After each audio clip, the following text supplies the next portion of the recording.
श्रीपाद श्री वल्लभ चरित्रामृत अध्याय 11 सुबैया सृष्टी चिंतामणी बिल्वमंगल यांचा वृत्तांत। दत्त आराधनेद्वारा सर्व देवतांच्या आराधनेचे फळ। श्रीपादांचा जन्म अत्युद्भूत ज्योतिर्मय। दुसऱ्या दिवशी सकाळी सुबैया सृष्टींनी सांगण्यास प्रारंभ केला। ते म्हणाले, श्री दत्तप्रभू सर्व देवतांचे स्वरूप आहेत। दत्त आराधना केली असता सर्व देवतांच्या आराधना केल्याचे फळ प्राप्त होते। सर्व देवतांमध्ये दत्तप्रभूच अंतर्भूत आहेत। श्री सुमती माता अनुसूया तत्वांमधील परमशिवाची शनिप्रदोष समयी आराधना करीत असे। त्यामुळे श्री दत्तप्रभूंमधील शिवतत्व अनुसूया तत्वात प्रतिबिंबित होऊन अनुसूया माते समान असलेल्या सुमती मातेच्या उदरी श्रीपाद श्री वल्लभांच्या रूपात अवतरले।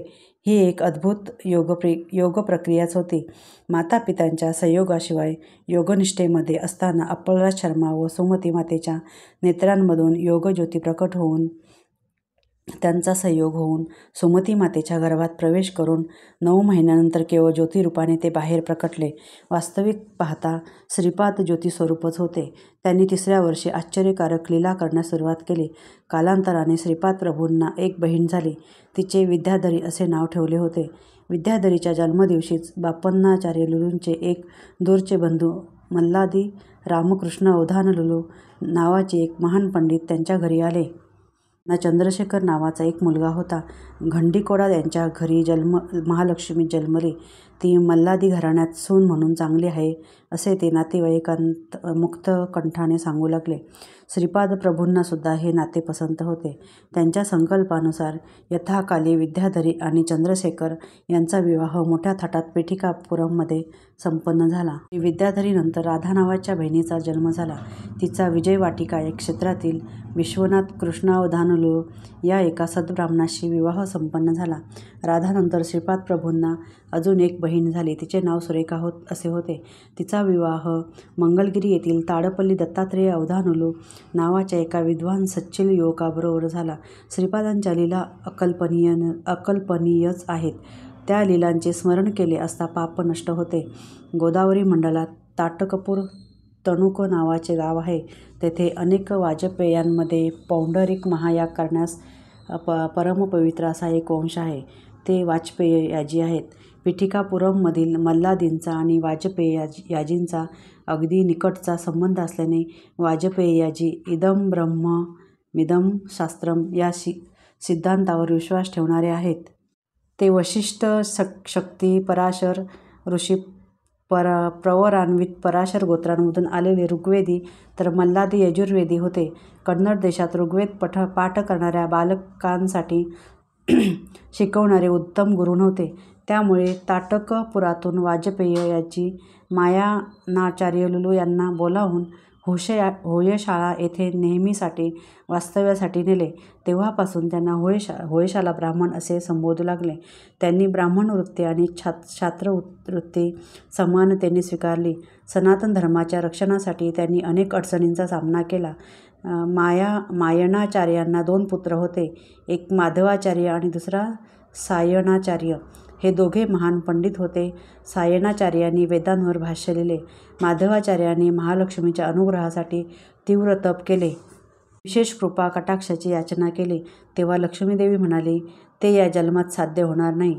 तेव्हा माधवाचार्य म्हणाले, माते मी संन्यास घेत आहे आणि संन्यास म्हणजे मनुष्याचा दुसराच जन्म असतो। त्यानंतर देवीने हवा असलेला वर दिला। या वराच्या योगाने लोखंडास स्पर्श करताच त्याचे सोने होत असे। त्यांचेच संन्यासाश्रमातील नाव विद्यारण्य स्वामी असे होते। श्रीपाद प्रभूंचा अनुग्रह त्यांना प्राप्त झाला होता। यांच्या 3ऱ्या पिढीत संन्यास आश्रमाच्या परंपरेतील श्रीकृष्ण सरस्वती हे श्रीपाद प्रभूंच्या पुढच्या अवतारात नृसिंह सरस्वतींच्या अवतारात संन्यास दीक्षा देणारे गुरु होतील अशी भविष्यवाणी केली होती। त्यांच्या भोगातील इच्छा नष्ट न झाल्यामुळे त्यानंतरच्या शतकात सायणाचार्यांच्या वंशात गोविंद दीक्षित या नावाने जन्माला येतील। ते तंजावर प्रांताच्या महाराजांचे महामंत्रीपद सुशोभित करतील। त्यांच्या कर्तव्यनिष्ठेची सारीकडे प्रशंसा होईल। ही भविष्यवाणी म्हणजे श्रीपाद प्रभूंचा सत्यसंकल्पच होता। अनेक देवतांची आराधना करताना या देवतांमध्ये दत्तप्रभूंचे चैतन्य प्रतिबिंबित झालेले असते. ते साधकाच्या अभीष्टाची परिपूर्ती करते. दत्तप्रभूंचा आश्रित असणारा ज्या दैवतेचा अंश आहे त्याच्याकडून कोणते काम किती प्रमाणात करून घ्यायचे हे दत्तप्रभूच ठरवित असतात. ध्रुवाने कठोर तप करून श्री महाविष्णूंना प्रसन्न करून घेतले. त्यांनी ध्रुवाला पितृवात्सल्य प्रदान केले. श्री दत्तप्रभू सगुण तत्वाच्या, निर्गुण तत्वाच्या, अतीताच्या आधाराचे, परमतत्व तेच, चरमतत्व तेच, आदितत्व तेच, आदी अंतर्हित तत्व तेच आहेत. हे सर्व अनुभवाने जाणून घ्यावे लागते. शब्दांनी समजावून सांगण्याचा हा विषय नाही. एखादे काम होणे किंवा न होणे, दुसऱ्या पद्धतीने होणे हे सर्व सामर्थ्य श्रीपाद वल्लभांच्या अवतारांचे रहस्य आहे.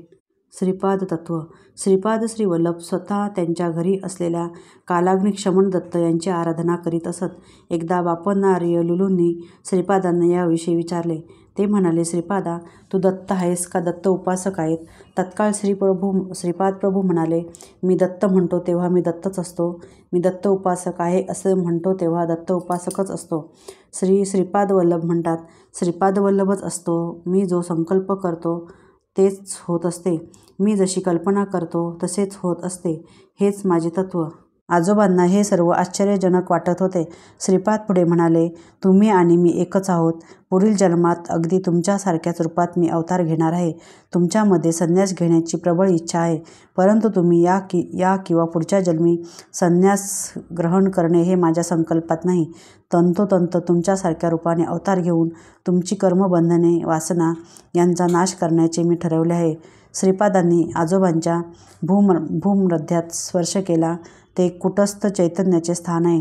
त्यांना काही क्षणातच हिमालयात निश्चल तप समाधीत असणाऱ्या बाबाजींचे दर्शन झाले. ते काही वेळातच प्रयाग महाक्षेत्रातील त्रिवेणी संगमात स्नान करीत असल्याचे आणि त्यानंतर श्रीपाद श्री वल्लभांचे रूप दिसले. ते स्वरूप कुक्कुटेश्वराच्या देवालयातील स्वयंभी दत्तात विलीन झाले. त्यांच्यातील अवधूत स्वरूप निघाले. त्यांना बापन्नार्यांची कन्या सौभाग्यवती सुमती महाराणी भिक्षा घालीत असल्याचे दिसले. त्या अवधूताने श्रीपाद श्री वल्लभांचे बालरूप धारण केले व सुमती महाराणीच्या मांडीवर तान्ह्या बाळाच्या रूपात झोपलेले बापन्नार्यांना दिसले. मातेच्या मांडीवरील बाळ पाहता पाहता 16 वर्षाच्या मुलात रूपांतरित झाले.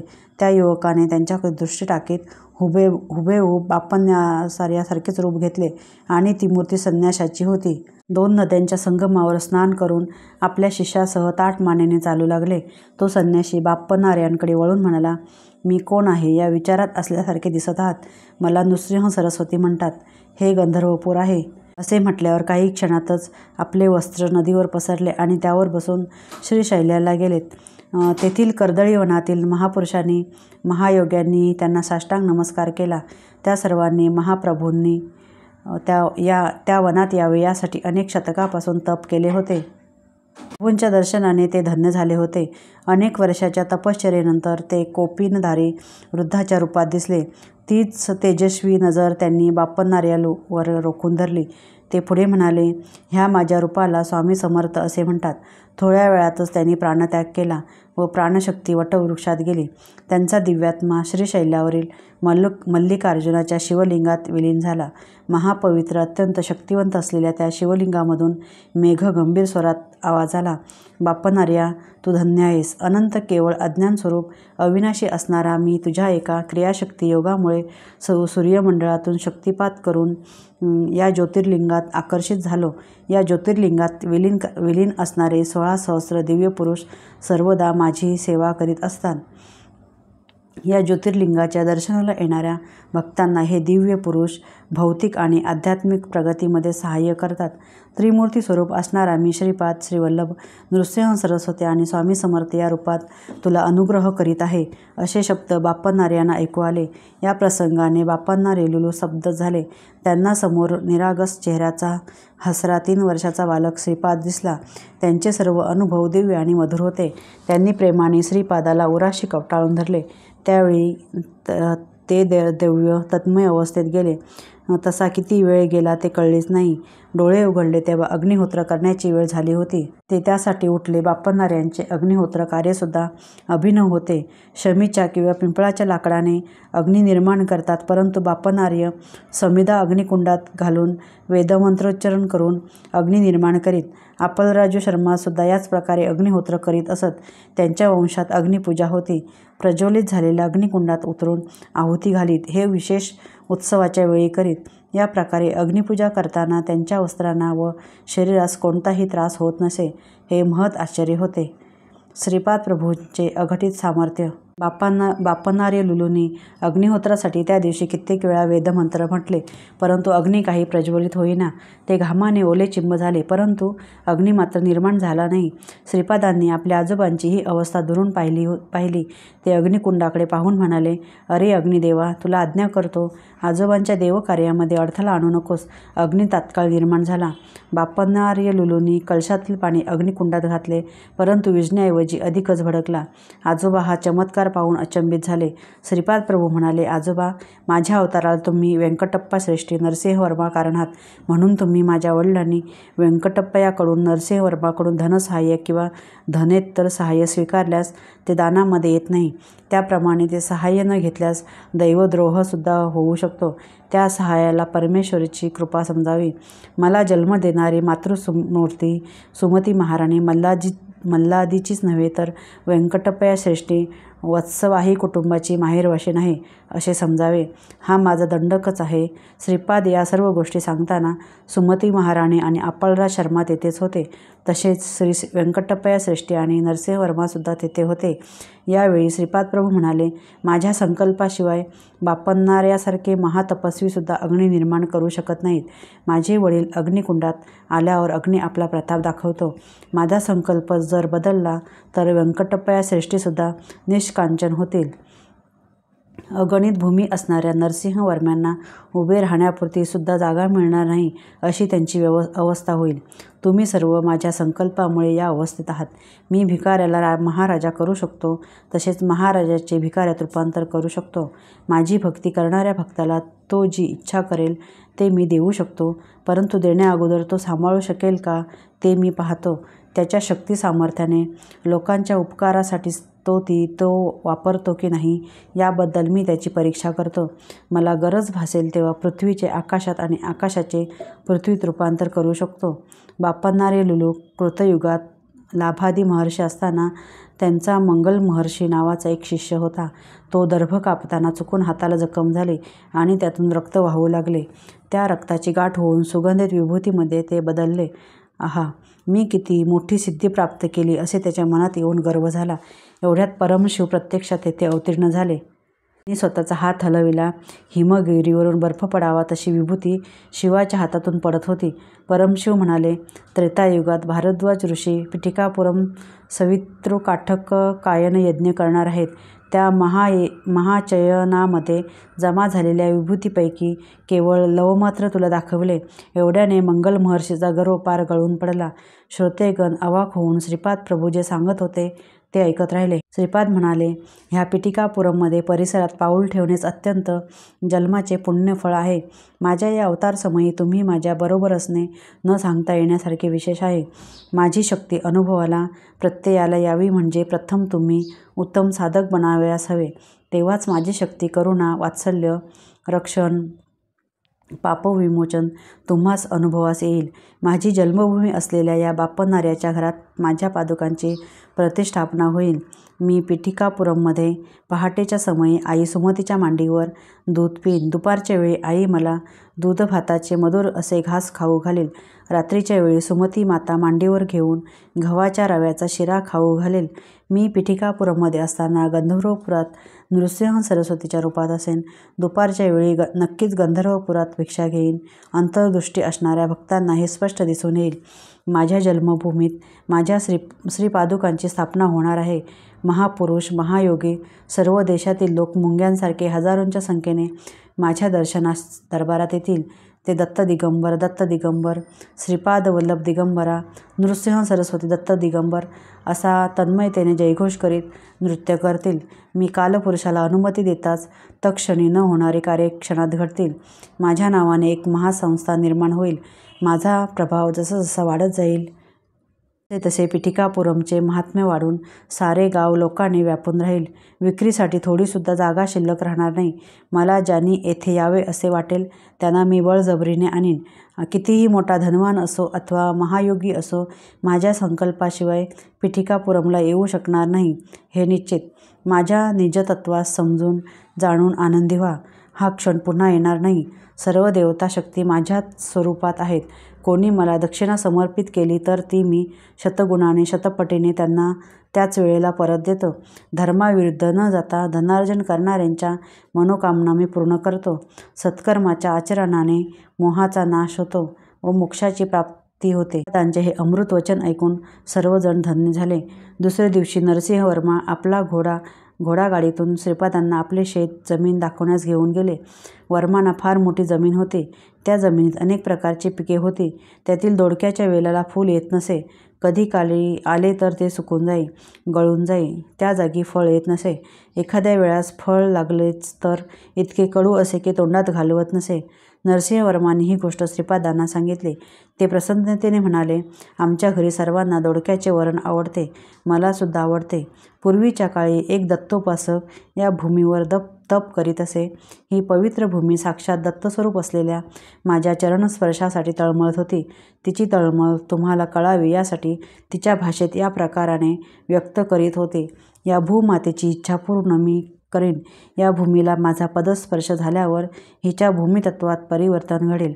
चांगल्या रुचीचे दोडके ही भूमाता आपणास देईल. आजोबा, तुम्ही निर्भयपणे आमच्या घरी येथे पिकवलेले दोडके पाठवा. घरच्यांबरोबर मी सुद्धा ते जेवणात घेईन. त्या दिवसापासून दोडक्याचे पीक भरपूर येऊ लागले. ती दोडकीसुद्धा उत्तम प्रकारची व रुचकर होती. श्रीपाद प्रभू घोडागाडीतून उतरून काही वेळ त्या भूमीवर फिरले. तेवढ्यात तेथे काही चंचू युवक युवती आल्या. त्या सर्वांना श्रीपाद प्रभूंनी मोठ्या श्रद्धाभावाने प्रणाम केला. श्रीपादांच्या दिव्य मुखकमलाभोवती त्यांना एक दिव्य कांतीचे तेजोवलय दिसले. श्रीपाद तेव्हा म्हणाले, आजोबा, हे सर्व चंचू लोक नरसिंह अवताराशी संबंधित आहेत. ते महालक्ष्मीला बहिणीसारखे मानून तिची आराधना करतात. तुम्ही नरसिंह स्वामींचे भक्त आहात. तुम्ही यांना शरण गेल्यास तुम्हाला नरसिंहाच्या दर्शनाचे भाग्य लाभेल. श्रीपाद गमतीने असे म्हणत आहेत असे नरसिंहवर्मांना वाटले. ते म्हणाले, अरे चंचू युवकांनो, तुम्ही नरसिंहदेवांना पाहिलेत का? त्यांचा ठाव ठिकाणा सांगू शकाल काय?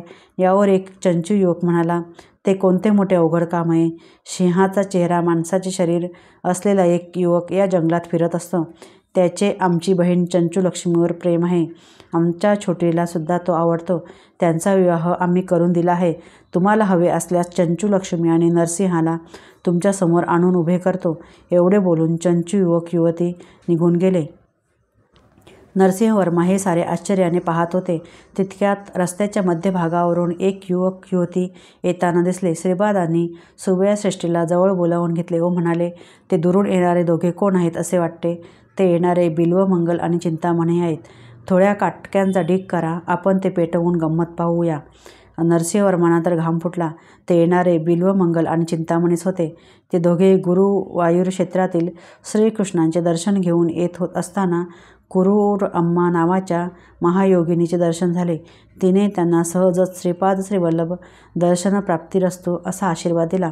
तिच्या आशीर्वादाने त्यांच्यात भक्ती आणि वैराग्याचे बीज पडले. मंगलगिरीच्या नरसिंहाचे दर्शन घेऊन ते पिठिकापुरमला श्रीपाद प्रभूंच्या दर्शनासाठी येत आहेत. 100 वर्षांची वृद्धा महायोगिनी होती, म्हणून तिच्या आशीर्वादाच्या प्रभावाने श्रीपादांचे दर्शन त्यांना इथेच झाले. काटक्या जळत असताना बिल्वमंगल आणि चिंतामणीला दहन संस्कार होत असल्यासारखा त्रास झाला. थोड्या वेळासाठी त्यांच्याच शरीरातून त्यांच्याच आकाराच्या 2 काळ्या आकृती बाहेर येऊन अग्नीत रुदन करीत पडल्या व भस्मसात झाल्या. यानंतर ते दोघे शुद्धीवर आले. तितक्यात चंचू लोक चंचू लक्ष्मीला घेऊन आले. नरसिंहदेवाचे हात मागे बांधून चंचू लोकांनी त्यांना श्रीपाद प्रभूंसमोर आणून उभे केले होते. अशा चित्रविचित्र घटना पूर्वी कोणत्याच युगात घडत नव्हत्या. श्रीपादाच्या अवतार कार्यातील अनेक लीला चमत्कारपूर्ण व अनाकलनीय आहेत. श्रीपादांनी नरसिंहदेवाला प्रश्न केला, पूर्वयुगातील नरसिंह तूच आहेस का? ही चंचूलक्ष्मी तुझी पत्नीच आहे ना? हिरण्यकश्यपूचा वध करून प्रल्हादाचे रक्षण करणारा तूच ना? त्यावर नरसिंहदेव त्रिवार हो म्हणाले. त्याचवेळी चंचूलक्ष्मी आणि नरसिंहदेवांनी दोघांनी ज्योतिरूपात श्रीपादांच्या शरीरात प्रवेश केला. चंचूमंडली अर्थदान पावले. बिल्वमंगल महाभक्त होऊन बिल्वमंगल महर्षी झाला. चिंतामणी महायोगिनी झाली. चित्रविचित्र अशा घटना घडल्या. नरसिंहवर्माच्या जमिनी असलेल्या गावास चित्रवाडा असे नाव पडले. श्रीपाद श्रीवल्लभांचा जय जयकार असो.